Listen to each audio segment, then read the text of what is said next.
লজ্জায় এক মুহূর্ত না দাঁড়িয়ে ছুটে চলে এলো তুলি। পিছে যে আদ্র ছিল সেটাও খেয়াল করেনি। তুলির পিছু পিছু আদ্র এলো ছুটে। রুমের দেয়ালে হেলান দিয়ে দু চোখ বুজে ঘন ঘন নিঃশ্বাস ফেলতে লাগলো। সারা মুখে গরম নিঃশ্বাস অনুভব করতেই আদ্রকে দেখে চমকে গেল তুলি। বিশ্বাস হচ্ছে না আদ্র ওর সম্মুখে দাঁড়িয়ে। চৌচির হয়ে যাওয়া মনে হঠাৎই যেন ঠান্ডা ঢেউয়ের দেখা মিলল। তৃষ্ণা মিটে গেল। পরক্ষণে সকালের ঘটনা মনে পড়ে গেল। নিজেকে কিভাবে লুকাবে সেই চিন্তায় ডুবে গেল। কোনো উপায় না পেয়ে আদ্রর মোহনীয় দৃষ্টিতে দৃষ্টি রেখে বলল, সকলের জন্য আমি দুঃখিত ভাইয়া, আমি বুঝতে পারিনি এমন কিছু হয়ে যাবে। আদ্রর মুগ্ধময় চেহারা মলিন হয়ে গেল। এক পা পিছিয়ে দাঁড়ালো তুলির থেকে। ঘাবড়ে গেল তুলি। হঠাৎ কি হলো বুঝতে পারছে না। আদ্র আবার মেরে বসবে না তো? ভারত মন নিয়ে আদ্রর চোখের দিকে তাকিয়ে রইল। সাহস করে এগিয়ে গেল কিছুটা। আদ্র যেন এটাই চাচ্ছিল। তুলির গালে এক হাত রেখে মধুর সুরে বলে উঠল, সকালে কেন রাগ দেখিয়েছিলাম জানো? মাথা নাড়িয়ে না বুঝালো তুলি। তুলির হাতটা শক্ত করে ধরে কাছে টেনে নিল আদ্র। তুলির ডাগর ডাগর আঁখিতে নিজের নীলাভ চোখে দুটো রাখলো। সকালে চোখে আকর্ষণ ছিল, নেশা ছিল, যে হৃদয়ের গহীনে আঘাত করছিল, যার জন্য আমার এত সাধনা, যার একটুখানি ভালোবাসা পাওয়ার জন্য আমার তৃষ্ণার্ত, তার চোখে ভালোবাসার বদলে আবেগ, নেশা সহ্য করতে পারিনি আমি। এখন চোখ দুটোতে সরলতা, ভালোবাসার সমাহার, এক রাস লজ্জা, আকর্ষণ, নেশা একসময় ফুরিয়ে যায়। কিন্তু ভালোবাসা আবেগের বশে হয় না। নেশা কেটে গেলে আমরা স্বাভাবিক হয়ে যাই, অথচ ভালোবাসা আমাদের কখনো স্বাভাবিক থাকতে দেয় না। ক্ষণে ক্ষণে বুকে ঝড় তোলে, গভীর হতে থাকে, বিরাজ করতে থাকে হৃদয় জুড়ে। মানুষটা হারিয়ে গেলে আমরাও হারিয়ে যাই, সুখগুলো হারিয়ে যায়, স্মৃতির পাতায় সজীব থাকে চিরকাল। আমি আকর্ষণ বা নেশা কোনোটাই চাই না। আমি তো ভালোবাসা চাই তুলি, যেন আমার শূন্যতায় তোমার হৃদস্পন্দন থেমে যাবে, বুকটা হাহাকার করে উঠবে বারে বার। নেশায় ডুবে না, আমার ভালোবাসা ডুবে তুমি আলিঙ্গন করে নাও আমায়। চুপ করে অশ্রু ঝরে পড়ল তুলির চোখ থেকে। অনুভূতিরা ছোটাছুটি করছে অন্তর জুড়ে। ছোট্ট মনটা সেকেন্ডে নিজেকে 27 বছরের যুবতী ভাবতে লাগলো। আদ্রর কথার মানে স্বচ্ছ পানির মতো পরিষ্কার মনে হলো তার। ভুল ছিল না তার মন। বহু কাঙ্ক্ষিত জিনিসটা পেয়ে আজ হাসতে ভুলে গেল তুলি। অশ্রুসিক্ত নয়নে চাইল আদ্রর দিকে। অনুরোধের সুরে বলল, আমায় একটু উঁচু তুলে দিবেন ডাক্তার সাহেব, আমি আপনার গালটা নাগাল পাচ্ছি না। এত লম্বা কেন আপনি?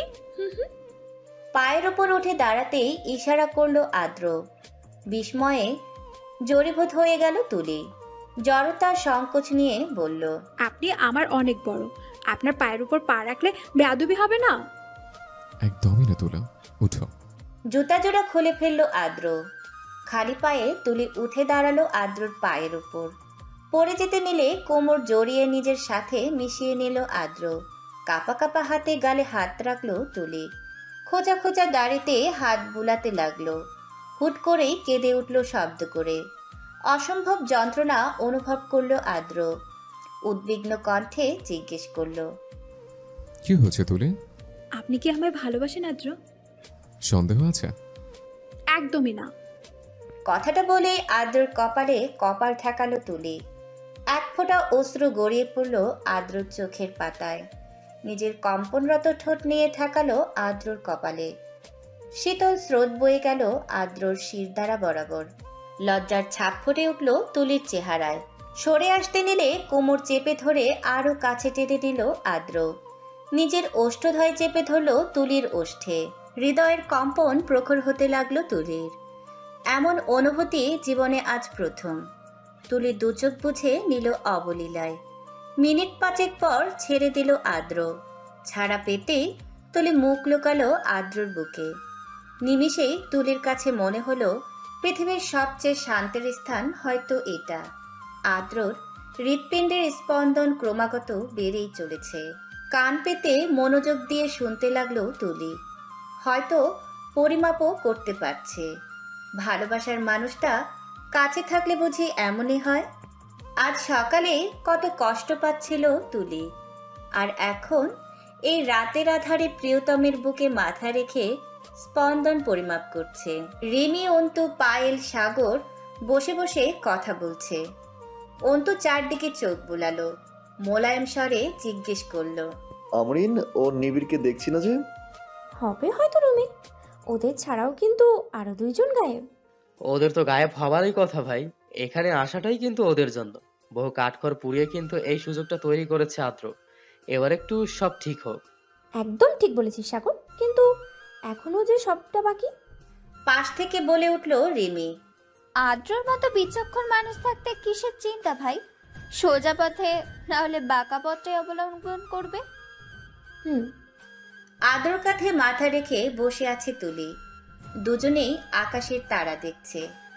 দূর থেকে ঝিঝি পোকার ডাক ভেসে আসছে। রাতের বেলা বাহিরে বসে আকাশ দেখার তৃপ্তি একদম অন্যরকম। নীরবতা ভেঙে তুলি প্রশ্ন করলো, আপনি আমায় কবে থেকে ভালোবাসেন? 22 বছরের সে যুবক বয়স থেকে। সোজা হয়ে বসলো তুলি।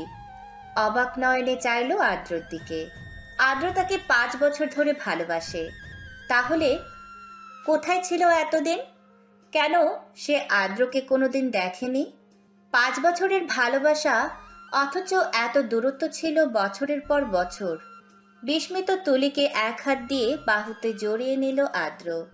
প্রশান্তির নিঃশ্বাস ফেলে তুলির মাথায় চুমু খেলো।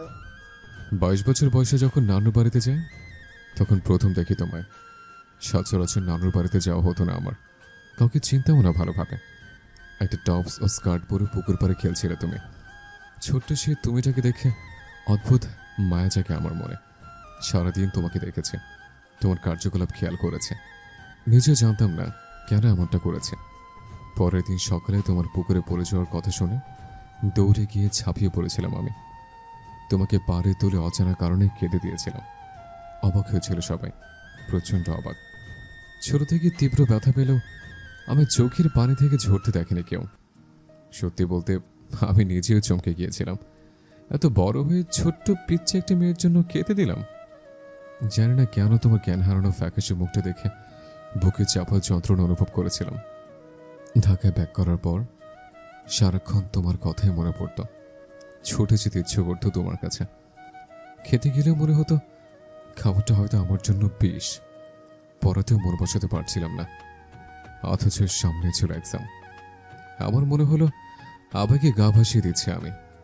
এটা আবেগ ব্যতীত কিছুই না, কারণ এত ছোট মেয়ের প্রতি কেন আমার ভালোবাসা অনুভূতি জাগবে? এটা ভালোবাসা না, এটা আমার বয়সের দোষ। সব ছেড়ে ফেলে পড়াশোনায় মনোযোগ দিলাম। বলতে গেলে মনের সাথে কঠোর যুদ্ধে নেমেছিলাম আমি। চাপা দিয়েছি জাগ্রত অনুভূতি। পাক্কা 3 বছর পর আম্মুর সাথে আবার যাওয়া হলো নানুর বাড়িতে। যেতাম না, কিন্তু নানা ভাইয়ের অসুস্থতার খবর শুনে বসে থাকতে পারলাম না। সেখানে গিয়ে দেখা মিলল আবারও সেই মেয়েটা। মুগ্ধ হয়ে তাকিয়েছিলাম মেয়েটার দিকে। পুরনো অনুভূতি জেগে উঠল নিমিষেই।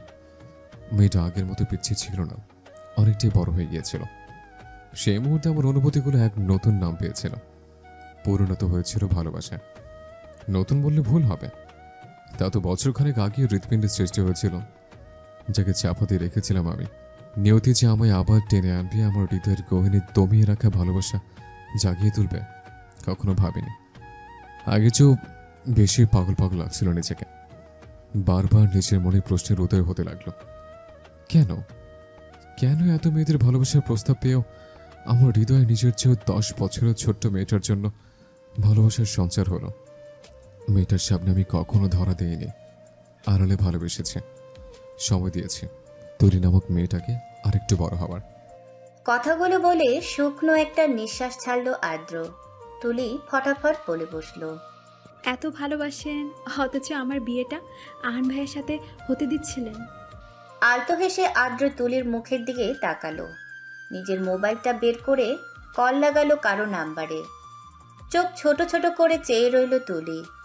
অপর পাশ থেকে ভেসে এলো চেনা কণ্ঠস্বর। প্রচণ্ড অবাক হলো তুলি। আদ্র ঠোঁটের কোণে মৃদু হাসি। কেমন আছিস আহান? আলহামদুলিল্লাহ ভাই, তোমরা কেমন আছো? আর তুলি ঠিক আছে তো? একদম ঠিক আছে। তুলি আমার ফোন ধরে না, ভীষণ কষ্ট হয়। খালামণি মারা যাওয়ার পর তোমার কথা মোতাবেক যতটুকু পেরেছি আগলে রেখেছি। নিজের ছোট বোনের চেয়েও বেশি স্নেহ দিয়েছি। ওকে সবটা খুলেও বলতে পারছি না, যতদিন না অবধি তুমি তোমার মনের কথা ওর নিকট প্রকাশ করো। আমি পারতাম আগেই বিয়েটা ভেঙে দিতে, কিন্তু ওর কাছে মিথ্যে বলার তো একটাই কারণ, আগে বললে মামা কখনোই মানতেন না, যেভাবে হোক বিয়েটা করিয়ে দম নিতেন। তাই তো বিয়ের দিন ওই মুখ্যম চালটা চালতে হলো। বাকরুদ্ধ হয়ে গেল তুলি। তাহলে সব আদ্রর প্ল্যান মোতাবেক হয়েছে? আদ্রর হাত শক্ত করে ধরল তুলি। চোখ বুজে ফেলল আদ্র। তুলির নখ গিয়ে বিচ্ছে হাতে। তবুও যেন ব্যথার বদলে পরম শান্তি অনুভব করছে আদ্র। ধীর কণ্ঠে তুলি শব্দ করে উঠল। আহান ভাই। তুলি, হুম। তুই ভাইয়ার পাশে আছিস। তুলি, ফোন কেন ধরছিলি না বোন? তোমাকে অসংখ্য ধন্যবাদ আহান ভাই। সেই দিন বিয়েটা না ভাঙলে আমি হয়তো এই মানুষটাকে কখনো ভালোবাসতে পারতাম না। অনেক ধন্যবাদ তোমাকে। চোখ জলে টইটম্বর হয়ে উঠল তুলির। কণ্ঠটাও ভেজা। আহান হালকা হেসে জবাব দিল। সবাই আদ্র ভাইয়ের কৃতিত্ব তুলি। উনি তোকে খুব ভালোবাসে। তোকে পাওয়ার জন্য কখনো ব্যাকুল হয়নি, জোর করে কেড়ে নিতেও চায়নি। ধীরে ধীরে আগলে রেখেছে দিনের পর দিন। তোর ঢাকায় যাওয়ার পেছনেও আদ্র ভাইয়ার হাত। মামা তো। সমাপ্ত করতে দিল না আদ্র। গম্ভীর স্বরে বলে উঠল। আহান, এখন রাখছি। সচেতন হয়ে কথা বলা উচিত ভাই। কাল ফোন দিব আমি। ভালো থাকিস। কলটা কেটে দিয়ে তুলির দিকে তাকাতেই চোখে পড়ল তুলির অশ্রুসিক্ত নয়ন। আলতো করে চোখের পানি মুছে দিল আদ্র। ঘুমাবে না? হুম, আমার ভয় হচ্ছে আদ্র। কেন? কেউ কেড়ে নেবে না তো আমার ভালোবাসাগুলো? কারো পক্ষেই সম্ভব না। আদ্রর ভালোবাসা তোলারই প্রাপ্য। তুলা ডাকটা শুনে টলটলে চোখ নিয়েই ফিক করে হেসে দিল তুলি। তুলিকে হাসতে দেখে আদ্র ঠোঁটেও ভেসে এলো একরাশ প্রশস্ত হাসি। নিশ্চুপ হয়ে তুলি জড়িয়ে রইল আদ্রর বুকে। এক সময় ঘুমিয়ে গেল। তুলির কোনো রেসপন্স না পেয়ে কোলে তুলে নিল আদ্র। নিজের রুমে এনে শুয়ে দিল তুলিকে। ফ্রেশ হয়ে নিজে শুয়ে পড়ল সোফায়। অজানা আশঙ্কায় ঘুম ধরা দিচ্ছে না আদ্রর চোখে। পাশ ফিরে তুলির দিকে তাকিয়ে রইল এক দৃষ্টিতে। ঘুমন্ত তুলিকে কোনো হরণকারী মনে হচ্ছে আদ্রর কাছে। এই যে নিজের ঘুমন্ত তৈলাক্ত চেহারায় হরণ করে নিচ্ছে আদ্রর হৃৎপিণ্ড। দৃষ্টি স্থির করে রাখতেই মাঝরাতের দিকে দু চোখ লেগে এলো আদ্রর। আচমকায় নিজের ওপর কারো ভর অনুভব করতেই হকচকিয়ে উঠল। সদ্য লেগে আসা চোখ দুটো টেনে খুলল বহু কষ্টে। ঝিম ধরে গেছে মাথাটা। চোখে ভাসমান হলো তুলির ফ্যাকাশে মুখটা।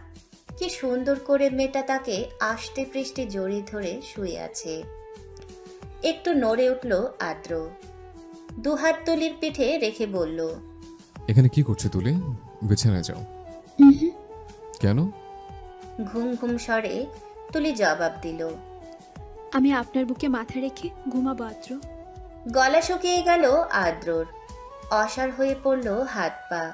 শুকনো কণ্ঠে বলল। এটা অন্যায় তুলি, প্লিজ খাটে গিয়ে ঘুমাও। আপনার বুকে ঘুমানো অন্যায়? ঠিক আছে, আমি কখনো আপনার বুকে আসবো না। শূন্য থাকুক আপনার বাহু। স্তব্ধতা ঘিরে ধরল আদ্রকে। রক্তের ন্যায় টকটকে লাল হয়ে গেল দু চোখ। তুলিকে নিমেষেই মিশিয়ে নিল নিজের বাহুতে। চোয়াল শক্ত করে চিবিয়ে চিবিয়ে বলল। ফার্দার এমন কথা বলবে না তুলি। মৃত্যুর আগ পর্যন্ত তুমি আমার বুকেই থাকবে। আমি বেঁচে থাকা পর্যন্ত এই বুক কখনো শূন্য হতে দেব না। যদি কখনো তুমি বিহীন বুকটা শূন্য হয়ে যায়, তবে নিঃশ্বাসটুকু হয়তো আমার সঙ্গ ছেড়ে দেবে। হতভম্ব হয়ে মাথা তুলে আদ্রর মুখ বরাবর মুখ তুলে চাইল তুলি। চোখে তার পানি চিকচিক করছে। হৃদয়ে ব্যথা অনুভব হচ্ছে। আদ্রবিহীন যে এখন তুলি নিজেও বিলীন হয়ে যাবে।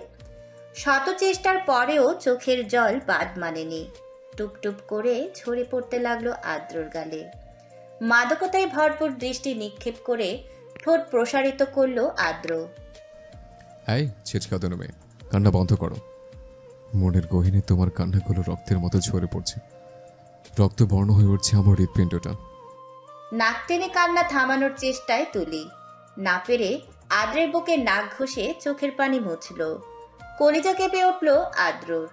যে ছেলেটা একটু ডাস্ট দেখলেই পুরো বাড়ি মাথায় তুলতো, কাপড় পরার ব্যাপারে সব সময় সচেতন থাকতো, একটুখানি দাগ লাগলে মেজাজ চওড়া হয়ে যেত, সেই গম্ভীর সুন্দর স্টাইলের ব্যাপারে সচেতন ছেলেটার বুকে হাঁটুর বয়সী একটা কিশোরী মেয়ে কতটা অবলীলায় নাকের পানি চোখের পানি মুছতে ব্যস্ত। আদ্র নিজেও ভীষণ অবাক। আজ কেন তার শরীর ঘিনঘিন করছে না? কেন অসম্ভব রকম ভালো লাগা সৃষ্টি হচ্ছে? কেন ক্ষণে ক্ষণে কেঁপে উঠছে কলিজা? ভালোবাসার কি এতই জোর?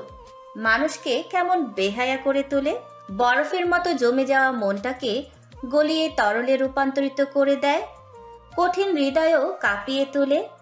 আর ভাবতে পারছে না আদ্র, এই মেয়েটাকে হারালে নিঃশেষ হয়ে যাবে সে। বুকের মাঝে লুকিয়ে রাখা ছাড়া আর তো কোনো উপায় দেখতে পাচ্ছে না এই মুহূর্তে। প্রিয়সীকে নিজ বাহুতে চিরদিনের জন্য আবদ্ধ করে নিতে সামনে যে ভাঙতে হবে দেয়াল। তুলি নাক টেনে কাঁদতে কাঁদতে আদ্রর বুকটা ভাসিয়ে দিয়েছে। আদ্র রসাত্মক ভঙ্গিতে বলে উঠল, অল্প বয়সী মেয়েদের এই এক সমস্যা, কিছু হতে না হতে পড়ে যায় কান্নার রোল। আবার কি টুইটুম্বর থাকে মন, যার ফলে কান্নাটাও হয় দীর্ঘক্ষণ। তা তুলা, কাঁদতে কাঁদতে বুঝি আজ আমার বুকে নদী বানাবে নাকি সাগর? তীক্ষ্ণ চোখে চাইল তুলি, সাথে সাথেই ভেসে এলো আদ্রর কণ্ঠ, এভাবে দৃষ্টিপাত করবে না তুলা, হৃদয় লাগে খুব। শেষমেশ একজন হার্ট সার্জন হয়ে নিজেই না হার্ট অ্যাটাকে অক্কা পেয়ে যায়। আদ্রর মুখ এক হাত দিয়ে বেশ শক্ত করে চেপে ধরল তুলি, কান্না মিশ্রিত স্বরে বলে উঠল, আপনি বড্ড বেশি বকছেন আদ্র, আর এমনটা বলবেন না প্লিজ। আপনি হিনা যে আমি হারিয়ে যাব। আমার কোমল হৃদয় আপনি কেন ভালোবাসা জাগালেন? দূরেই যখন যাবেন কোথাও যেতে দেব না আমি। শাড়ি পরবো, পরে আঁচলে আপনাকে বেঁধে রাখবো, আর স্বস্তির নিঃশ্বাস ফেলবো। আপনার ভালোবাসায় সিক্ত হয়ে থাকবো চিরদিন, চিরকাল, প্রতিটা মুহূর্তে। লোকে দেখে যেন বলতে পারে, ইস কত ভালোবাসা, গভীর প্রণয়। আর ছেলেটা বড্ড বউ পাগল। মুহূর্তে আদ্রর চোখে মুখে ফুটে উঠল উজ্জ্বলতা। তুলিকে মুগ্ধ হাসি উপহার দিয়ে বলল, তাই নাকি? একদম।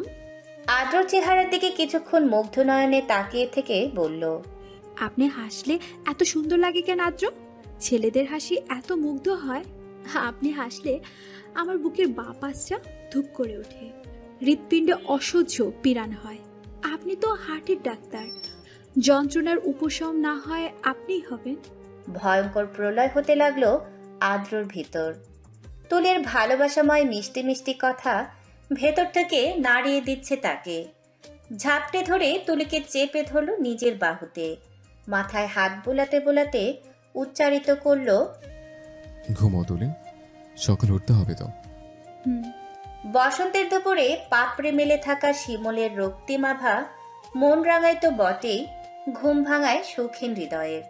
শিমল বনের রক্তরাঙা সৌন্দর্য দেখা মেলে বছরের একটি মাসে, এবং তা হলো বসন্ত। বসন্ত এলেই শিমুল গাছের ফুলে ফুলে ভরে ওঠে। শিমুল বাগান জাদুকাটা নদীর তীরে অবস্থিত, যা 100 বিঘার বেশি জায়গা জুড়ে বিস্তৃত। ওপারে ভারতের মেঘালয় পাহাড়, মাঝে জাদুকাটা নদী, আর এপারে শিমুল বাগান। সব মিলেমিশে গড়ে তুলেছে প্রকৃতির এক অনবদ্য কাব্য। এ যেন কল্পনার রঙে সাজানো এক শিমুল প্রান্তর।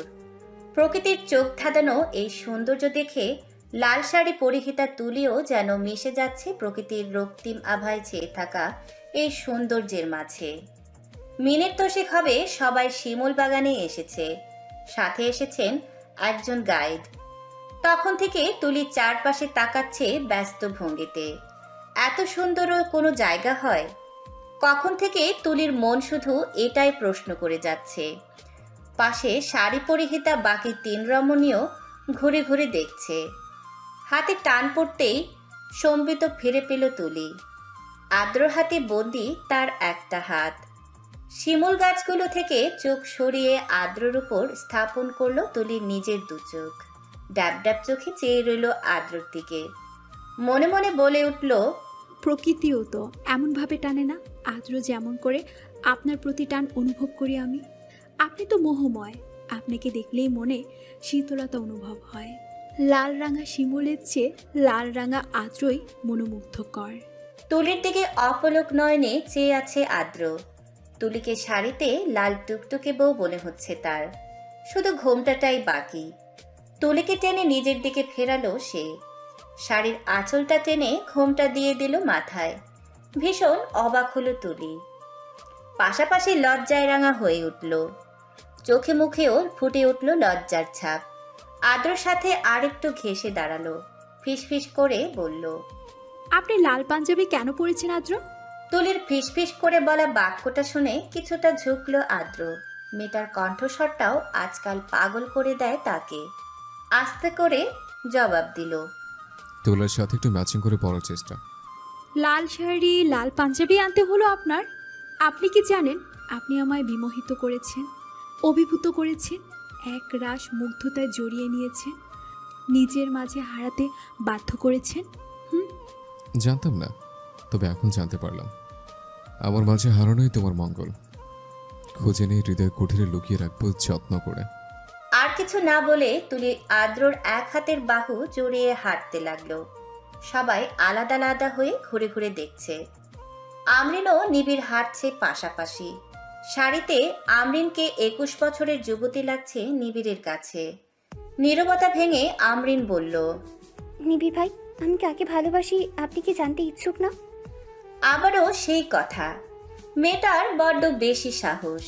রাগে চোয়াল শক্ত হয়ে এলো নিবিড়ের। আমরিনকে ঠাটিয়ে একটা চর মারতে পারলে হয়তো এই মুহূর্তে বেশ স্বস্তি পেত সে। হাত মুষ্টিবদ্ধ করে অন্যদিকে চলে যেতে নিলে হাতটা ধরে বাধা প্রদান করলো আমরিন। চমকে গেল নিবিড়। ফিরে তাকাতেই চোখে পড়ল চশমার নিচে লুকিয়ে থাকা আমরিনের মোহময় দৃষ্টি। দীর কণ্ঠে আমরিন বলে উঠল, যদি বলি আপনাকে ভালোবাসি? বিলম্ব না করে আমরিনকে টেনে নিজের কাছে নিয়ে এলো নিবিড়। আমরিনের কপালে আসা অবাধ্য চুল কানের পেছনে গুজে হালকা হেসে বলল, তবে আমাকেই ভালোবাসতে হবে চিরকাল। আলতো হেসে আমরিন সায় জানিয়ে বলল, রাজি আছি।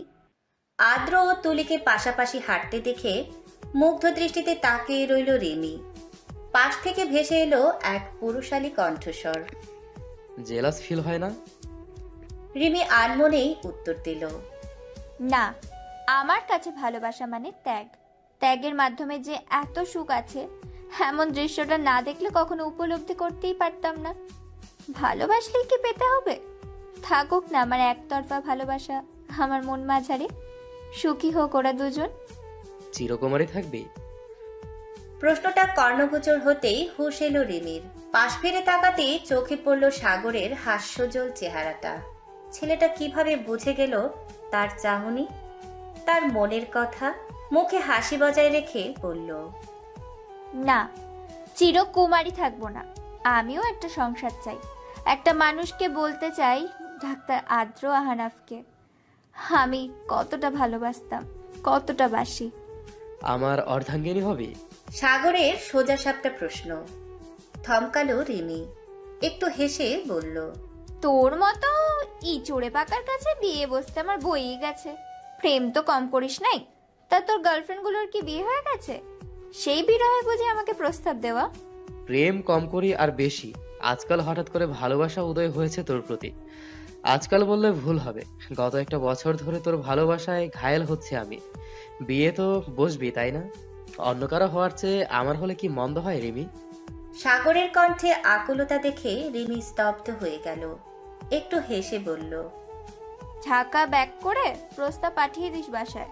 ভয়াবহ এক কাণ্ড ঘটিয়ে নাকের পানি চোখের পানি এক করে ফেলেছে তুলি। তুলির কান্নারত চেহারা দেখে অস্থির হয়ে পড়েছে আদ্র।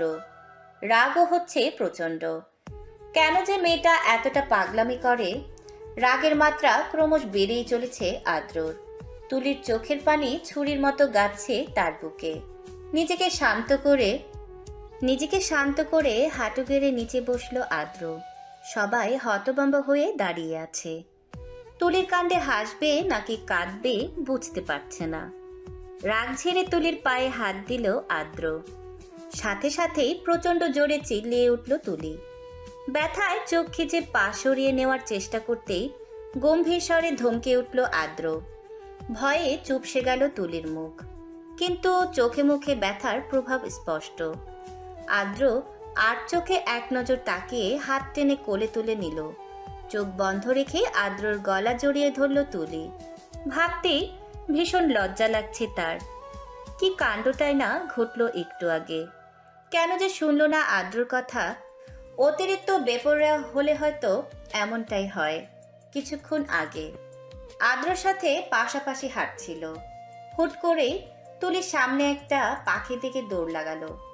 পেছন থেকে আদ্র অনেক ডেকেছে, একটুও শোনেনি মেয়েটা। বারবার চিল্লিয়ে বলেছে আস্তে দৌড়তে, নয়তো শাড়িতে পা বেজে পড়ে যাবে।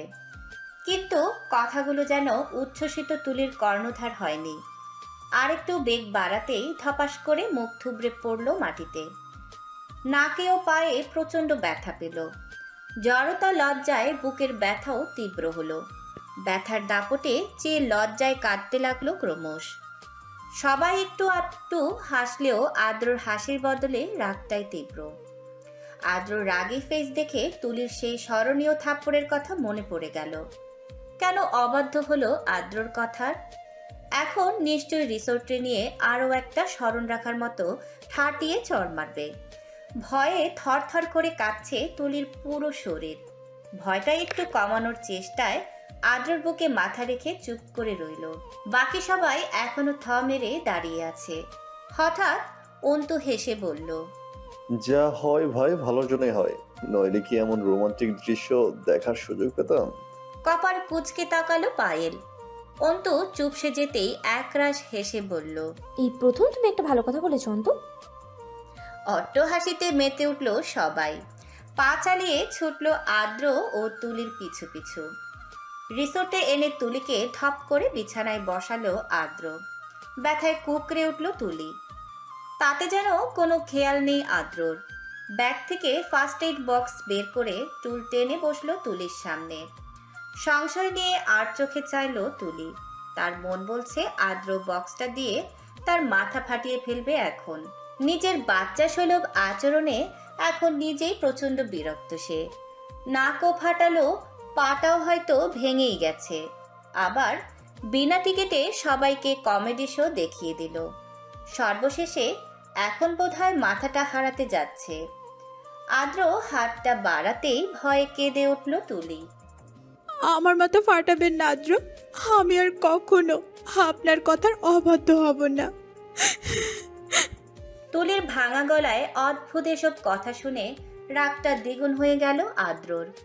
তুলো নিয়ে নাকের রক্তটা ক্লিন করতে করতে দাঁতে দাঁত চেপে পড়ল।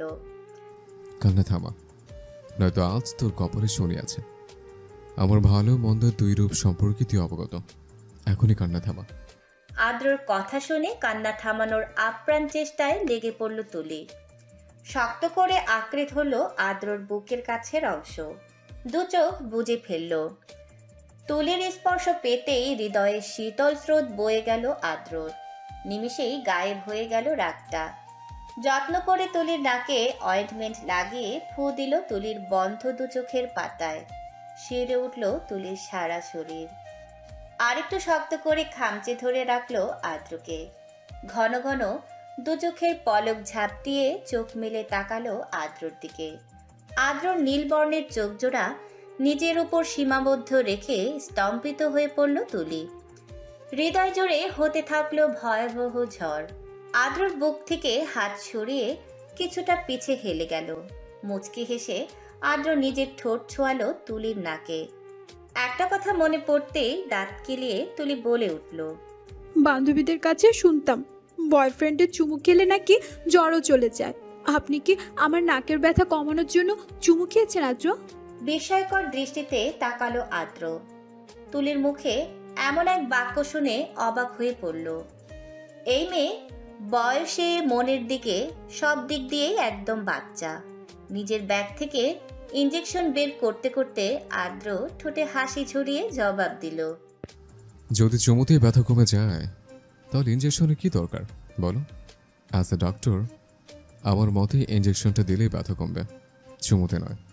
ইঞ্জেকশন দেখে মাথা ঘুরে গেল তুলির। ভয়ে শুকিয়ে গেল গলা।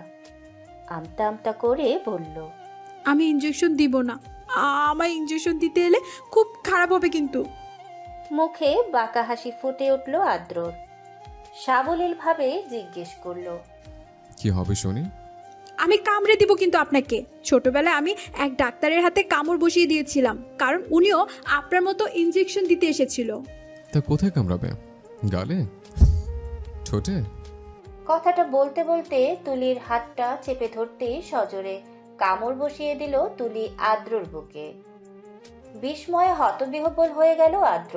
সে তো ভেবেছিল তুলি হয়তো মজা করছে, কিন্তু সত্যি সত্যি কামড় বসিয়ে দিল। হাত থেকে ইঞ্জেকশনটা পড়ে গিয়ে হালকা শব্দ করল। তুলির দুই বাহুতে ধরে টেনে বুক থেকে সরিয়ে আনলো। বুকে প্রচন্ড বেগে দ্রিম দ্রিম শব্দ হতে লাগলো তুলির। নিজের আচরণের উপর এখন নিজেই বিস্মিত তুলি। এখন মনে হচ্ছে বয়স যতই হোক, মনে ম্যাচুরিটি আনাটা বেশ জরুরি। নয়তো এই যে এসব অদ্ভুত অদ্ভুত কাণ্ড করে বসে আদ্র, হয়তো তাকে বেহাইয়া মেয়ের আখ্যায়িত দিতে পারে। নিজের মাথা তুলে তাকাতেও অস্বস্তি হচ্ছে তুলির। আদ্রর কথায় মাথা তুলতে বাধ্য হলো। চোখে পড়ল আদ্রর রাগান্বিত দৃষ্টি। সাথে সাথেই অন্তরাত্মা কেঁপে উঠল। আমায় কামড় দিয়ে দেখিয়ে দিলে তোমার দাঁত কত ধারালো, তাই না? নিশ্চুপ হয়ে বসে রইল তুলি। আচমকা আদ্রকে শার্টের বোতাম খুলতে দেখে কলিজা মোচড় দিয়ে উঠল। চোখ ফিরিয়ে নিল লজ্জায়। কানে আসলো আদ্রর রাগী কণ্ঠস্বর, আই মে, এদিকে তাকাও। এখনো নিশ্চুপ তুলি লাল রাঙা মুখ নিয়ে ফিরে চাইল আদ্রর দিকে। প্রথমে চোখ পড়ল আদ্রর ফর্সা উন্মুক্ত বুকে, রক্তে কিছুটা লাল হয়ে যাওয়া স্থানে। বুকটা ধুক করে উঠল সাথে সাথে। কি করলো এটা? তুলির ছোট্ট মনে এক ফালি লজ্জা যেন উড়ে এসে জুড়ে বসল। বহু কষ্টে আদ্রর চোখের দিকে চাইতেই আটকে উঠল। আজ আর নিস্তার নেই। নিজের পায়ে নিজেই কুড়াল মারল তুলি। তীক্ষ্ণ নজরে চেয়ে আছে আদ্র। আমার বুক রক্তাক্ত করার শাস্তি তোমায় পেতে হবে। শাস্তির কথা শুনে ঠোক গিলল তুলি। আদ্রর দিকে করুণ চোখে তাকাতেই বলে উঠল, গুনে গুনে 10টা চুমু দিবে তুমি আমার বুকের ক্ষত জায়গাতে, নয়তো আমি গুনে গুনে ঠিক 10টা থাপ্পড় লাগাবো তোমার গালে। অবলীলায় কথাগুলো বলে চোখের দৃষ্টি তুলির উপর স্থির রেখেই বসে রইল আদ্র। বেলুনের মতো চুপসে আছে তুলির মুখটা। মনে হলো যেন জোর করে তাকে কেউ করলার জুস খাইয়ে দিয়েছে। মনে মনে ভীষণ হাসি পেল আদ্রের। মেয়েটাকে জ্বালাতে এখন খুব ভালো লাগে তার। ছোট্ট তুলি যখন লজ্জায় মুখটাকে নিচু করে ফেলে, তখন তার খুব ইচ্ছে হয় নিজের সাথে মিশিয়ে নিতে, বুকের মাঝখানে লুকিয়ে ফেলতে। লুকাবে, খুব শীঘ্রই মেয়েটাকে আবদ্ধ করে ফেলবে নিজের বাহুদয়ে। দরকার হলে সবকিছু ধ্বংস করে দেবে, তবুও এই মেয়েটাকে চাই তার। তপ্ত একটা নিঃশ্বাস ছাড়ল। তুলির কানে আদ্রের কথাটা এখনো প্রতিধ্বনিত হচ্ছে। চোখ জোড়া বুঝে আদ্রর বুকের কাছে মুখ নিয়ে বলল, আপনি কিন্তু তাকাবেন না আদ্র। আপনি তাকালে আমার নিঃশ্বাস বন্ধ হয়ে যাবে। প্লিজ চোখ দুটো বন্ধ করে রাখবেন। কোনো ক্রমে অবলোকন করবেন না আমাকে। তুলির শ্রুতিমধুর লজ্জিত স্বর কর্ণকুহর হতেই আদ্রর চোখ জোড়া বন্ধ হয়ে এলো আবেশে। কিছু সেকেন্ডের ব্যবধানেই অনুভব করলো নরম ঠোঁটের স্পর্শ। ঠোঁটের কোণে প্রতীয়মান হলো এক তৃপ্ততার মৃদু হাসি। পরপর 10-10টার চুমু দিয়ে সরে এলো তুলি। নিজের দুহাত দিয়ে ঢেকে ফেললো শ্যামলা মুখশ্রী। আদ্র বসে থাকতে পারল না। মজা করতে গিয়ে নিজেই ফেসে গেল ভালোবাসার স্নিগ্ধ সম্মোহনে। ঘোর কাটতেই বেরিয়ে এলো রুম থেকে। নিজের ফোন বের করে স্ক্রিনে দৃষ্টি নিক্ষেপ করলো আদ্র। মেসেজ ও কলের ভিড়। সাইরা বেগম ফোন দিয়েছেন অনেকগুলো। ফোন ব্যাক করতেই ওই পাশ থেকে সাইরা বেগম বলে উঠলেন, তোর সেমিনার কবে শেষ হবে আদ্র? এই মাসে দুবার সেমিনার। ইনশিতার বিয়ের ডেট ঠিক করতে আসবে পরশু রনকের ফ্যামিলি। তুই আসলে ভালো হতো, তুই তো জানিস। বুঝেছি আম্মু, আর বলতে হবে না। কাল রাতে বাসায় থাকবো, রাখছে। ভারী গলায় শেষ কথাটা বলে ফোনটা রেখে দিল আদ্র। বুক চিরে বেরিয়ে এলো দীর্ঘশ্বাস। চোখে মুখে পানি দিয়ে তুলির কাছে আসলো ফের। তুলি এখনো লজ্জায় মুখ ঢেকে রেখেছে। মিনমিন করে আদ্র বলে উঠল, তুমি আমার প্রশান্তির আরেক নাম তোলা। যতদিন পর্যন্ত হৃদয়ে তোমার বিচরণ চলবে, ততদিন পর্যন্ত সুস্থ থাকবো আমি। শান্তি বিরাজ করবে আমার অস্তিত্ব জুড়ে। পায়ে কারো স্পর্শ অনুভব করলো তুলি।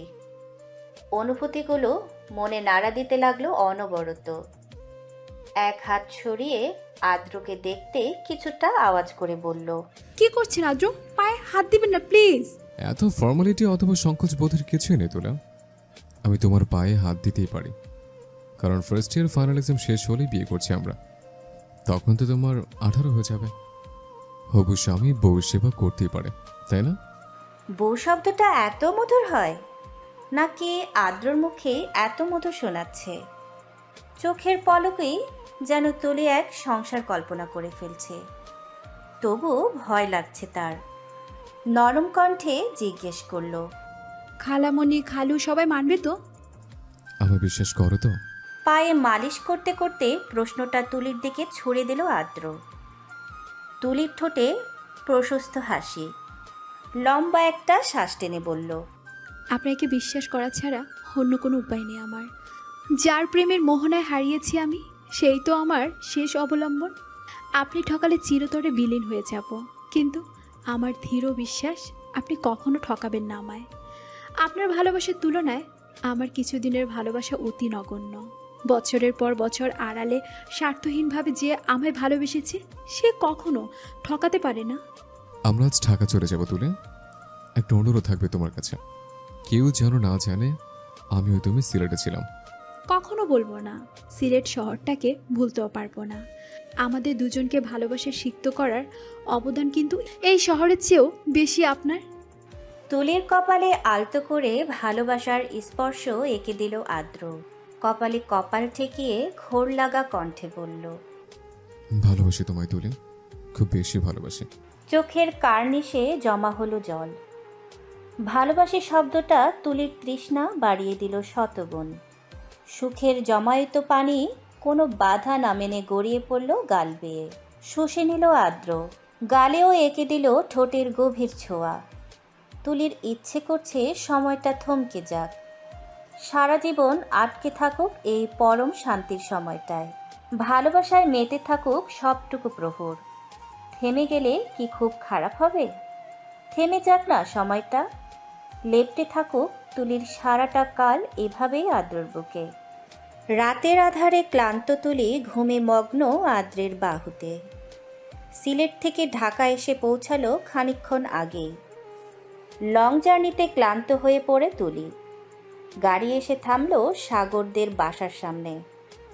তুলিকে ধীর কণ্ঠে ডাকলো আদ্র। একটু নড়েচড়ে তুলি আবারও ঝাপটে ধরলো আদ্রকে। ঘুমের ঘরে যে মেয়েটা কি করছে সে যদি বুঝতো তাহলে লজ্জায় মরে যেত। মাথায় হাত বুলিয়ে আবারও তাকাতেই আড়মোড়ো ভেঙে উঠে বসলো তুলি। ঘুম ঘুম চোখে চারপাশে চোখ বোলাতেই গাড়ির বাহিরে দাঁড়িয়ে থাকতে দেখলো সবাইকে। জায়গাটাও বেশ অপরিচিত তার নিকটে। আদ্রর দিকে তাকালো জিজ্ঞাসাসূচক দৃষ্টিতে। আদ্রর ঠোঁটের কোণে মৃদু হাসি বহমান। তুলির সচেতন মন বলে উঠল, তুলি, তোর ডাক্তার সাহেব এত হাসছে কেন? ওনার তো গুমরুমুখো হওয়া উচিত ছিল। দেখিস এই হাসিতে ঘায়েল হয়ে কোন মেয়ে না জানি তোর কাছ থেকে কেড়ে নেয় ওনাকে। ভাবান্তর হতেই তুলি হাত বাড়িয়ে শক্ত করে জড়িয়ে ধরল আদ্রকে। ভ্রু কুচকালো আদ্র। কানের কাছে ফিস ফিস করে বলল, কি করছে তোলা? বাড়ির সবাই ওয়েট করছে তো, আমাকে ছেড়ে একটু বাইরে চলো। তুলির অবাধ্য মন বলে উঠল, আপনি অত সুন্দর অথচ পরি ডাকছেন আমায়? শ্যামবতী হলেও আমার হৃদয়ের গয়না আবদ্ধ রূপবতী কন্যা তুমি। তোমার এই মায়া জড়িয়ে তো ডেকে এনেছে নিজের সর্বনাশ। তবে এছাড়া নিঃশ্বাসটুকু নেওয়াও কষ্টকর হয়ে যায়। লাজুক তুলি ছেড়ে দিল আদ্রকে। খুব করে বলতে ইচ্ছে করলো, এমন হৃদয় নাড়িয়ে দেওয়া কথা কেন বলেন আদ্র? আপনি কি দেখতে পান না আমার মনটা দিন দিন অসুস্থ হয়ে পড়েছে, কঠিন অসুখে ভুগছে। আদ্রর সাথে গাড়ি থেকে বেরিয়ে এলো তুলি। পায়েলো রিমি তুলিকে জড়িয়ে ধরল শক্ত করে। মুচকি হেসে বলল, আবারও দেখা হবে কিউটি। আমরিন ইশারায় নিবিড়কে বিদায় জানালো। আদ্র আজ সাগরদের বাসায় থাকবে। ড্রাইভারকে ভালোভাবে পৌঁছে দিতে বলল ওদের। সবাইকে বিদায় জানিয়ে তুলি গাড়িতে উঠতে যেয়েও ফিরে তাকালো আদ্রর দিকে। কালই তো আদ্র বাসায় যাবে, তবুও সামান্য একটু দূরত্ব যেন তুলি মেনে নিতে পারছে না। বারবার দ্বিখণ্ডিত হয়ে যাচ্ছে মন। আশঙ্কা যাচ্ছে প্রিয় মানুষটাকে হারিয়ে ফেলার। করুণ চোখে চেয়ে দিক বিদিক ভুলে দৌড়ে গিয়ে ঝাপটে ধরল আদ্রকে। ফুপিয়ে কেঁদে উঠল। অস্বাভাবিক কণ্ঠে বলে উঠল, আমি যাব না আদ্র, আপনিও চলুন প্লিজ। আপনাকে ফেলে যেতে মন সায় দিচ্ছে না। এইটুকু দূরত্ব আমার মনে আঘাত করছে। হতবতী হয়ে গেল আদ্র। বুকের সাথে শক্ত করে চেপে ধরল তুলির মাথাটা। রিমি, অন্তু, নিবিড়, পায়েল, আমরিন, সাগর সবাই খুব বেশি বিস্মিত হলো। মাত্র কয়েকদিনের ব্যবধানে পিচ্চি মেয়েটা কত ভালোবেসে ফেলেছে আদ্রকে। ভালোবাসা আসলেই সময় বেঁধে হয় না। কখনো কখনো ক্ষণিকের দেখাতেও অচেনা অজানা মানুষের জন্য ভালোবাসার উদয় হয় মনের পিঞ্জিরায়। আর সেই জায়গায় তুলি তো আদ্রের এত বছরের জমানো ভালোবাসায় ডুব দিয়েছে, যার ফলে আদ্রর প্রতি তার অনুভূতি, মায়া, ভালোবাসা আরও প্রখর হয়ে উঠেছে। মাথায় হাত রেখে মিহি সুরে আদ্র উচ্চারণ করলো ভালোবাসাময় কিছু বাক্য। আমাকে কেড়ানোর সাধ্য কারণ নেই তুলি। একটা কথা কি জানো, তুমি ছাড়া তো আমি জীবন্ত লাশ হয়ে যাব। তুই নিজেকে বাঁচিয়ে রাখতে পৃথিবীর যে প্রান্তেই থাকি না কেন, আমি তোমার কাছেই ছুটে যাব স্নিগ্ধ প্রণয়ের গভীর রঙে নিজেকে রাঙিয়ে নিতে, নিজের ঠোঁটে একটু প্রাণের ছুলে হাসি ফোটাতে, একটু তৃপ্ততার শ্বাস নিতে। আদ্রকে ছেড়ে দিয়ে গাড়িতে উঠে পড়ল তুলি। জানালা দিয়ে চেয়ে রইল অপলক ভাবে। আদ্রের মুখে প্রশস্ত হাসি ও চোখে ফুটে আছে তুলির জন্য অসীম ভালোবাসা। আদ্র হাত দিয়ে ইশারা করলো একটু হাসার। তুলিও ঠোঁটে ফুটিয়ে তুলল অমায়িক মুগ্ধ হাসি। বেশ গরম পড়েছে আজকাল। এত লং জার্নি, তার উপর আদ্র, তার মাঝে সাময়িক দূরত্ব, সব মিলিয়ে ক্লান্ত তুলি। হতাশা ঘিরে ধরেছে মনকে। সায়রা বেগমের সাথে কথা বলে মাত্র রুমে আসলো। লম্বা একটা শাওয়ার নিয়ে বেরিয়ে আসতেই তুলির ছোট্ট বাটন ফোনটা বেজে উঠল শব্দ করে। ফোন হাতে নিতেই চোখে পড়ল অচেনা একটা নাম্বার। ভ্রু কুচকালো তুলি। প্রচণ্ড বিরক্তি নিয়ে ফোনটা রিসিভ করতেই আপনা আপনি খুশির ঝলক ভেসে উঠল চেহারায়। কি করছো? আদ্রর মধুর স্বর কর্ণকুহর হতেই কেঁপে উঠল তুলি। মাত্র শাওয়ার নিয়ে আসার পর শরীরে শীতল বাতাস অনুভব করতেই ক্ষণে ক্ষণে মৃদু কাঁপছে। নরম কণ্ঠে জবাব দিল, কিছু না। আপনি? শুয়ে আছে। ও তুলি? হৃৎপিণ্ডের ওঠানামা দ্রুত হয়ে গেল তুলির। এভাবে কেউ ডাকে? সামান্য ডাকে এমন হৃদয় কাঁপানো অনুভব হয়? তুলি যেন নিজের মুখের ভাষাটুকু হারিয়ে ফেলল। তবু বহু কষ্টে অস্ফুট স্বরে উচ্চারণ করল, ভেজা চুলে থাকলে ঠান্ডা লেগে যাবে তুলা, তাড়াতাড়ি চুলগুলো মুছে নাও। স্তব্ধ হয়ে গেল তুলি। পা দুটো ভেঙে আসছে। আর না পেরে ধপ করে বসে পড়ল বিছানায়। বুকে অজস্র অনুভূতির ছড়াছড়ি। আদ্র কিভাবে জানলো সে ভেজা চুলে দাঁড়িয়ে আছে? ঘাবড়ানো কণ্ঠে প্রশ্ন করল, আপনি কিভাবে জানলেন? এই কয়দিনে তোমার আচরণ দিব্যি খেয়াল করেছে, তাই আন্দাজে বললাম। তুলি যেন তবু কথাটা বিশ্বাসযোগ্য মনে হলো না। আলতো স্বরে আবারও প্রশ্ন করল, সত্যি? একদম সত্য। আচ্ছা, ডিনার করে ঘুমিয়ে পড়ো, কাল কথা হবে। আপনি খেয়েছেন? না, খাবো। ঠিক আছে, আল্লাহ হাফেজ। ফোনটা পাশে রেখে হেয়ার ড্রায়ার দিয়ে চুল শুকিয়ে নিল তুলি। ওড়নাটা গায়ে জড়িয়ে ডাইনিং টেবিলে আসতেই চোখে পড়ল আদ্রর বাবাকে। চেয়ারে বসে সালাম দিল তুলি। কেমন আছেন খালু? তুলির দিকে এক পলক চেয়ে তিনি গম্ভীর স্বরে জবাব দিলেন, আলহামদুলিল্লাহ। তুমি কেমন আছো? আর ট্যুর কেমন ছিল? আলহামদুলিল্লাহ খালু। কবে ফিরলেন? আজ সকালেই। আর কোনো কথা না বলে তুলি মনোযোগ দিল খাবার খাওয়ায়। আমরিন ও ইনশিতা ও পাশে বসে খাচ্ছে। খাবার শেষ করে আমরিনকে চেপে ধরে ছাদে নিয়ে এলো তুলি। হতভম্বের চেয়ে রইল আমরিন। তুলির মুখে দুষ্ট হাসি। ছাদে পাতানো দোলনায় বসে আকাশের বুকে প্রশস্ত চাঁদের দিকে দৃষ্টি নিবদ্ধ করল। আমরিন ব্যাককলের মতো শুধু চেয়ে থাকল। তুলির হাবভাব ভালো ঠেকছে না তার। নিশ্চয়ই কোনো ফোন দিয়ে এঁটেছে, নয়তো তাকে বাস দেওয়ার চিন্তা করছে। ছোট্ট করে একটা নিঃশ্বাস ছেড়ে তুলির পাশে বসে পড়ল আমরিন। সোজা সাপটা প্রশ্ন করল, কি হয়েছে তুলো? এভাবে হাসছিস কেন পাগলের মতো? চাঁদের ওপর থেকে নজর সরিয়ে আমরিনের দিকে দাঁত কিটে তীক্ষ্ণ চোখে তাকালো। কপাল কুঁচকে প্রশ্ন করল, আমি পাগলের মতো হাসছি? তা নয় তো কি, শেষ পর্যন্ত আমার ভাই একটা পাগলকে ভালোবাসলো। হায় হায়। তাহলে নিবিড় ভাইও একটা পাগল মাইয়ারে ভালোবাসে? তুই তো পাগলই, আর পাগলই পাগল চিনে। কটমট করে কথাটা বলেই দম নিল তুলি। আমরিনের মুখ হা হয়ে গেছে সাথে সাথেই। মশাও ঢুকতে পারে অনায়াসে। বিস্ময় তাকে ঘিরে ধরেছে আষ্টে পৃষ্ঠে। বিস্ময়কর দৃষ্টিতে তাকিয়ে রইল তুলির দিকে। মিটমিট করে হাসছে তুলি। গলা ঝেড়ে বলে উঠল, আমি কিভাবে জানলাম? সেটাই তো, নিবিড় ভাইয়া যে তোর হাত ধরেছিল আর তোর চোখে মুখে হাসির ছাপ ছিল, তখনই বুঝেছি কিছু তো চলছে। তা পুরোপুরি ক্লিয়ার হলো তাহিরপুর শিমুল বাগানে। সবার দৃষ্টিতে না পড়লো, আমার চক্ষুতে ঠিকই ধরা পড়েছে। আহারে, কত গভীর অনুভূতি নিয়ে তুই নিবিড় ভাইয়ার হাতটা আঁকড়ে ধরেছিলে। আহা, কি প্রেম! একটুও বিলম্ব না করে তুলির মুখটা চেপে ধরল আমরিন। জিহ্বা দিয়ে ঠোঁট ভিজিয়ে নিল। কোনো হেয়ালি না করে জিজ্ঞেস করল, কি চাই? বেশি কিছু না, জাস্ট কাল কলেজের শেষে হসপিটালে যাবি আমার সাথে। চোখ বড় বড় করে তাকালো আমরিন।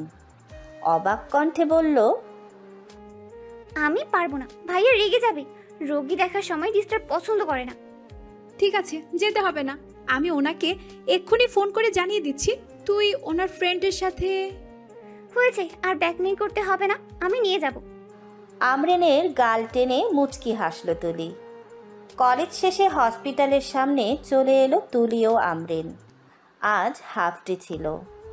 দুপুরের কড়া রোদ এসে লাগছে চোখে মুখে। রোদের প্রখরটা একটু বেশি। রোদের তাপে গরমও লাগছে তীব্র। মনে হচ্ছে যেন চৈত্রের আগমন ঘটে গেছে।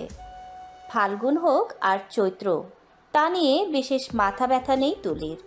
তার মনে তো কাল রাত থেকেই ছটফট করছে আদ্রকে এক নজর দেখার জন্য। সকালে অবশ্য আদ্র মেসেজ দিয়ে জানিয়ে দিয়েছে আজ তার জরুরি ওটি আছে, নয়তো তুলির সাথে দেখা করতে আসতো। তুলির ধারণা আদ্র আসতে পারেনি তো কি হয়েছে, রাতের প্ল্যান মাফিক সে না হয় চলে আসলো। আমরিনের হাত ধরে হসপিটালের ভিতর ঢুকলো। আদ্রর কেবিনের সামনে এসে দাঁড়াতেই আমরিনকে দেখে পরিচিত একজন নার্স বললেন, স্যার তো রোগী দেখতে গিয়েছেন, আপনারা স্যারের কেবিনে অপেক্ষা করুন। ধন্যবাদ জানিয়ে ভিতরে গিয়ে বসলো তুলি ও আমরিন। আজ দ্বিতীয়বারের মতো আদ্রের কেবিনে আসলো তুলি। আদ্র তাকে দেখে হয়তো চমকে যাবে সেটা ভেবে খুশিতে আত্মহারা হয়ে উঠল। হঠাৎ কেবিনের দরজা খুলে কেউ প্রবেশ করতেই চোখ তুলে তাকালো দুজন। চোখে পড়ল নিবিড়কে। নিবিড়ও চমকে গেল দুজনকে দেখে। মুখে হাসি ফুটিয়ে বলল, তোমরা দুজন এখানে আদ্রর সাথে দেখা করতে এসেছ? মাথা নাড়িয়ে হা বোঝালো তুলি। কিছুটা জড়তা নিয়ে আমরিন উঠে দাঁড়ালো। তুলির দিকে তাকিয়ে ফিসফিসিয়ে বলল, তুলি, ভাইয়া হয়তো এখনই চলে আসবে। আমি বোন হয়ে কাবাবে হাড্ডি হওয়াটা বিমানান, তার চেয়ে বরং আমি নিবিড় ভাইয়ার সাথে বেরিয়ে গিয়ে অপেক্ষা করি। আমরিনের কথায় সমর্থন জানালো তুলি। তবু তার বেহায়া মন চুপিসারে বলে উঠল, তুলি, ইহা তো মাত্র বাহানা। আমরিন ও নিবিড় চলে গেল। তুলি গালে হাত দিয়ে অপেক্ষার প্রহর গুনতে লাগলো আদ্রর জন্য। আকস্মিক তার মনে পড়ল প্রথম যেদিন এসেছিল একটা মেয়ে ভয়েস মেসেজ পাঠিয়েছিল। কে ছিল মেয়েটা? আদ্রর কাছ থেকে জানতে হবে, নয়তো খুব একটা স্বস্তি পাবে না। অবশেষে অপেক্ষার অবসান ঘটিয়ে দরজা ঠেলে প্রবেশ করলো আদ্র।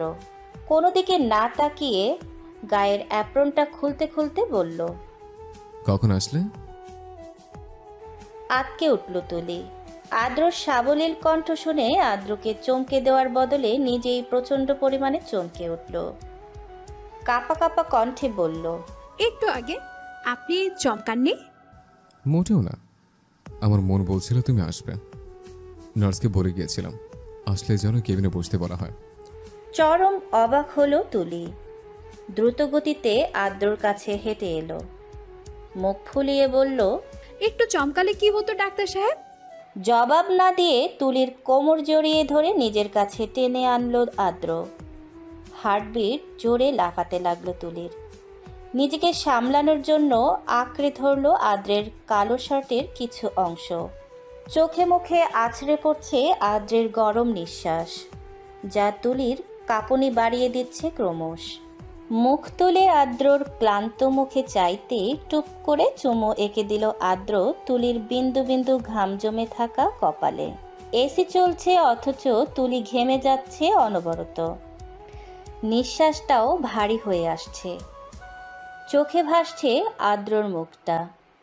খোঁচা খোঁচা দাড়িতে আদ্রকে অনেক সুন্দর লাগছে। নীলাভ চোখ দুটোতে মাদকতা যা শিহরণ জাগাচ্ছে তুলির সারা দেহে। এই দৃষ্টি যেন তুলির জন্য নিষিদ্ধ। তাকালেই বুঝি লজ্জায় মরণ হবে। দুরু দুরু মন নিয়ে আদ্রর বুকে মুখ লুকিয়ে ঝাপটে ধরল আদ্রকে। মুচকি হেসে আদ্র জড়িয়ে ধরল। কানের কাছে স্লো ভয়েসে বলল, রাতে তো বাসায় যেতাম, কষ্ট করে না আসলে হতো না? ক্লাস করে ক্লান্ত শুরুটা চলে আসলে। আপনাকে দেখার তর সইছিল না আদ্র। কথাটা বলে আদ্রর বুকে আবারও মুখ গুজে দিল তুলি। দু চোখ বন্ধ করে নিল আদ্র। ঘোর লাগা স্বরে তুলিকে আঁকড়ে ধরে বলে উঠল, এভাবে বুকে মাথা রাখলে নিজেকে পাগল পাগল মনে হয় তোলা। ইচ্ছে করে বিয়েটা এখনই করে ফেলে। সারাক্ষণ এই বুকে আঁকলে রাখি তোমায়। কয়েক মিনিটের জন্য বুকে মাথা রেখে আবারও দূরে চলে গেলে প্রচণ্ড কষ্ট হয় আমার। শূন্য শূন্য লাগে বুকটা, রক্তক্ষরণ হয় হৃৎপিণ্ডে। আদ্রর কথায় প্রচণ্ড লজ্জা অনুভব করল তুলি। বুকের ধুকপুকানি বাড়তে লাগলো ক্রমাগত। বুক থেকে মাথা তুলে সরে আসতে চাইলেই নিজের সাথে মিশিয়ে নিল আদ্র। নেশাময় চোখ দুটো তুলির চেহারায় স্থির করে রাগী স্বরে ফিস ফিস করে বলল, তোমার তো ভারী সাহস। আমি এইভাবে বলার পরেও সরে যাওয়ার চেষ্টা করলে, আর কখনো এমন সাহস করলে মেরে ফেলবে একদম। আদ্রর কথার কোনো প্রতিউত্তর করল না তুলি। নিশ্চুপ হয়ে আদ্রর হৃদস্পন্দন শুনতে লাগলো। এত দ্রুত গতিতে হৃদস্পন্দন হচ্ছে যা কানে যেতে শরীর কাটা দিয়ে উঠছে তুলির। ছোট্ট মনে বাসা বাঁধা অনুভূতিগুলো ক্ষণে ক্ষণে জাগ্রত হচ্ছে। তুলির মনে হচ্ছে এই ভালোবাসা তার জন্যই গচ্ছিত রাখা। এই গভীর প্রণয় চিরকাল ছিল তারই অপেক্ষায়। কেন আরও আগে দেখা হলো না তার আদ্রর সাথে? তাহলে তো আগে থেকেই পরিচয় হতে পারত অন্তর কাঁপানো এই ভালোবাসার সাথে। তুলির সুখ অনুভূত হচ্ছে। আজ সে ভীষণ সুখী। তার এই সুখের কারণ তার ডাক্তার সাহেব। আনমনে আলতো করে ঠোঁট ছোঁয়ালো আদ্রর বুকের বাঁ পাশটায়। আদ্র চুপ করে অনুভব করতে লাগলো তুলিকে। কিছু না বলেও অনুভবে হাজারো কথা বলছে দুজন। একে অপরের প্রতি অসীম ভালোবাসা বিলিয়ে দিচ্ছে অনুভবের প্রহরে। সময় যে কখন গড়িয়ে যায় টেরই পাওয়া যায় না। আজ ইনশিতার বিয়ের ডেট ঠিক করতে আসবে। গতকাল রাতে ইনশিতা আমরিনের সাথে ভালোই আড্ডা দিয়েছে তুলি। ঘুমোতে ঘুমোতে প্রায় 2টা বেজে গেছে। আড্ডা ছিল ইনশিতাকে কেন্দ্র করে। কথায় কথায় জানতে পারল রনক ইনশিতার বড় চাচার ছেলে। 5 বছর ধরে প্রেমের সম্পর্ক তার রনকের সাথে। বিয়ে আগে থেকেই ঠিক করা। তুলির চোখে এখনো ঘুম। একটুতেও ভীষণ ক্লান্ত হয়ে পড়ে মেয়েটা। নিজেও বুঝে পায় না এত অবসাদ কেন তাকে ঘিরে ধরে। চোখ কচলাতে কচলাতে কিচেনের কাছে এসে দাঁড়ালো। সকাল 10টা বাজে, কিন্তু এখনো সবাই ঘুমে। সকলে বললে ভুল হবে, আদ্র বেরিয়ে গেছে সকালে। সায়রা বেগম সার্ভেন্টদের সাহায্য নিয়ে সব কিছু রান্না করছেন, কারণ দুপুরের দিকেই গেস্ট চলে আসবে। আচমকা তুলিকে দরজায় দাঁড়িয়ে থাকতে দেখে আঁচলে হাতটা মুছে মুচকি হেসে এগিয়ে গেলেন তিনি। মাথায় হাত বুলিয়ে বললেন, এতক্ষণ ওঠার সময় হলো, তাড়াতাড়ি আয়, নাস্তা করে নিবি। ইতস্তত করে তুলি জিজ্ঞেস করলো, আমরিন, ইনশিতা আপু, আদ্র ভাইয়া ঘুমাচ্ছে খালামণি? আরে না, আদ্র তো প্রায় 1 ঘন্টা হবে হসপিটালে চলে গেছে, দুপুরে ফিরবে। আর আমরিন ইনশিতা এখনো ঘুমে। তুই খেয়ে গিয়ে ওদের উঠিয়ে দিস মা। অভিভূত হয়ে দাঁড়িয়ে পড়ল তুলি। আদ্র তাকে না বলেই চলে গেল, সেটা ভেবে একটা চাপা কষ্ট অনুভব করলো। খানিক বাদে মনে হলো হয়তো ঘুমিয়েছিল, তাই আর জাগায়নি। মুচকি হেসে নাস্তা খেতে মনোযোগ দিল। খাওয়া শেষ করে আমরিন ও ইনশিতাকে ঘুম থেকে উঠিয়ে দিয়ে রুমে এলো। ঘড়ির কাঁটার দিকে তাকাতেই দেখলো 11টা বেজে গেছে। আলমারি থেকে নিজের জন্য একটা ড্রেস বের করে নিল দুপুরে পরার জন্য। ড্রেসটা আদ্র কিনে দিয়েছে। সেদিন হসপিটাল থেকে শপিং করতে নিয়ে গিয়েছিল। 3টা ড্রেস কিনে দেয় তুলিকে। এর মধ্য থেকে নীল রঙের লং ড্রেসটা বের করলো তুলি। আলমারি লাগাতে গিয়ে নজর গেল একটা বক্সের দিকে। বিস্মিত হয়ে বক্সটা হাতে নিল। একটা মোবাইল ফোনের বক্স। তার নিচে চাপা দেওয়া ছিল একটা চিরকুট। অতি আগ্রহ নিয়ে চিরকুট খুলতে হাসি ফুটে উঠল তুলির ঠোঁটে। মোবাইলটা তোমার জন্য। ঘুমিয়েছিলে, তাই ঘুম ভাঙেনি। তবে একটা ছোট্ট চুমু খেয়েছে তোমার কোমল ঠোঁট দুটোতে। জানি আমি লজ্জা পাবে, কিন্তু দুঃখের বিষয় সেই লজ্জা রাঙা মুখটা আমার দেখা হবে না। আমার বুকের বাঁ পাশে চিনচিন ব্যথা অনুভব করব না। তবুও কল্পনা এঁকে নেব তোমার সেই মুখখানা, যা প্রতি রাতে নির্ঘুম রাখে আমায়। এই মেয়ে আমায় মেরেই দম নেবে, তাই না? চিরকুটটা বুকের সাথে জড়িয়ে মুচকি হাসল তুলি। কিশোরী তুলির কাছে একটা খুব ভয়ঙ্কর অনুভূতি। এ অনুভূতিগুলো শান্তিতে নিঃশ্বাস পর্যন্ত নিতে দেয় না। সারাক্ষণ বিচরণ করে বেড়ায়। আর ইচ্ছে করে সর্বদা মেতে থাকতে এমন মন মাতানো অনুভূতির মাঝে। তুলি জানে না এই অনুভূতিগুলোর শেষ পরিণতি কি হবে, কিন্তু তার দৃঢ় বিশ্বাস আদ্র ঠিক সামলে নেবে, জড়িয়ে নেবে তার হৃদয়ের গহীনে। লাজুক হেসে ধীর কণ্ঠে বিড়বিড় করে বলল, আপনি অনেক অসভ্য ডাক্তার সাহেব। ইনশিতার রুমে বসে বসে ইনশিতাকে রেডি হতে দেখছে তুলি। আমরিন নিচে গেছে, সায়রা বেগম পাঠিয়েছেন। তিনিও মেয়েকে শাড়ি পরিয়ে কপালে চুমু এঁকে দিয়ে চলে গেলেন নিচে। ইনশিতাকে খুব সুন্দর লাগছে, বউ বউ লাগছে তুলির কাছে। লজ্জার ছাপ ফুটেও আছে চেহারায়। তুলি ভাবতেই লজ্জায় রাঙা হয়ে উঠছে। একদিন সেও ইনশিতার মতো শাড়ি পরে অপেক্ষায় থাকবে আদ্রর বউ হবার জন্য। আদ্র হয়তো বেশি অপেক্ষা করাবে না। তুলি মনে মনে বলে উঠল, লোকটা যা পাগল আর বেহায়া, দেখা যাবে তিনি নিজে অপেক্ষা করবেন আমার জন্য। কথাটা ভেবেই ব্লাশিং করতে লাগলো। হঠাৎ কালো রঙের শাড়ি পরা একটা মেয়ে রুমে আসতেই হালকা হেসে উঠল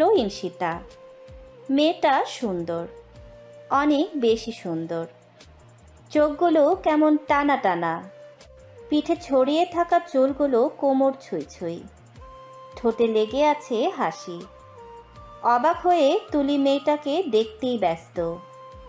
ইনশিতা জড়িয়ে ধরল মেয়েটাকে, অভিমানে সুরে বলে উঠল, নিজের বাড়িতে আসতে কারণ লাগে? যেই বাড়িতে সারা জীবনের জন্য ঠাঁই হয়ে গেছে, তো সেখানেই আপনি আসতে বিলম্ব করলেন?